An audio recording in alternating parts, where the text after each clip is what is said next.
میرا نام محمد سمیع اللہ ہے اور میری فراغت 2018 میں اشرف المدارس کراچی سے ہے، اور اس وقت میری مصروفیت رحیم یار خان کے اندر تدریس اور اس کے ساتھ امامت و خطابت بھی ہے۔ تخصص کے لیے میں نے اس ادارے کا کیوں انتخاب کیا؟ یہ ہمارے صدقہ آباد کے اندر ایک مفتی صاحب ہیں، مفتی اعجاز صاحب غالباً ان کا نام ہے، ایک دو ملاقاتیں ان سے ہوئی تو حضرت نے اس ادارے کا تعارف کرایا اور بتلایا کہ آپ اس میں داخلہ لیں، تو داخلہ لینے کے بعد انشاءاللہ آپ مجھے دعائیں دیں گے۔ اور آج یقین سے میں یہ کہہ رہا ہوں کہ الحمدللہ دل سے حضرت کے لیے بہت دعائیں نکلتی ہیں کہ ایک ایسے ادارے کی طرف رہنمائی فرمائی کہ جو حقیقتاً ہم نے جو سوچا تھا اس سے بڑھ کر ہمیں اس سے فائدہ ہو رہا ہے۔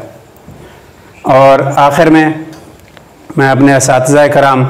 خصوصاً استاذ محترم حضرت مولانا مفتی خالد محمود صاحب دامت برکاتہم العالیہ کا اور اسی طرح تمام اساتذہ کرام کا شکریہ ادا کرتا ہوں کہ جن کی محنتوں اور کاوشوں سے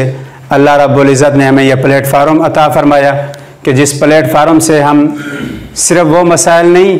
جو پہلے پڑھ چکے تھے بلکہ ان کے ساتھ ساتھ نئے مسائل اور جدید مسائل بھی ہم سیکھ رہے ہیں۔ دعا ہے کہ اللہ تعالیٰ اس ادارے کو دن دگنی رات چگنی ترقی نصیب فرمائے اور اللہ تعالیٰ ہمیں اس کی قدر کرنے کی توفیق نصیب فرمائے۔ السلام